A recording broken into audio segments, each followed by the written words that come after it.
Guys, pwede ka mo mag-comment sa akon nga nga YouTube channel guys kung pwede nyo ng tawon kag tani guys pwede maglanta ko mo sa video ko guys kag please magdamo sana damo pa magtangkilit sa video ko guys kag ang favor ko pagit sa inyo guys is may mag-like man sa akon guys kag thank you gid sa nagsuporta sa akon o mo siya pero gusto ko pagit nga magdamo man ang likes ko guys, hindi lang sa comment kag sa subscribers. Kag ang akon nga nasubong guys is nag-abot ng parcel ko is January 29. Hindi ko expect guys nga mag-abot siya. Abi ko sa 30 pa or 31 or February 1 to 2. Ang nag-abot nga kissing sa akon is iya ka iPhone Pro Max nga pero ang nakabutang dito iya man do ka kissing sang guys ba sang iya ka Infinix nga casing pero kay go man siya guys pero amo to nakabutang abi sa order guys pero mali gid siguro ang gi-order ko guys, pasensya na ninyo ko. Ang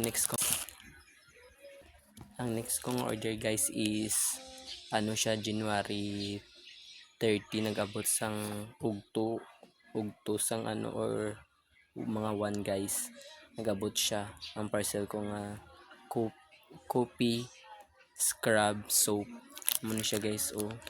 Amo lang ni iya nga pag sa kon sang parcel nga tong gatag sang parcel sa kon guys, amo lang ni gihatag ya guys, ni siya sang box tapos ang amo ya guys malanghap mo nga isog siya guys tapos nang like hindi man siya nga nami man siya sa skin guys kay tawag siya naging try ko siya gibabad ko siya in 15 minutes guys. Mas okay man ang iya nga guys, hamot man siya gamay. Thank you sa pag-subscribe. Thank you gid sa gid siya kagina guys, sorry na nagmali-mali ko guys, pero guys may ara ko ang balon sa inyo, short lang ning video ko guys, pero sa iban ko nga video guys tutukan ninyo guys kag thank you gid sa video ko amo lang na mahimo ko subong guys, and pwede niyo ko i-like, subscribe, comment below the video kag mag-watch kayo. Bye bye, see you.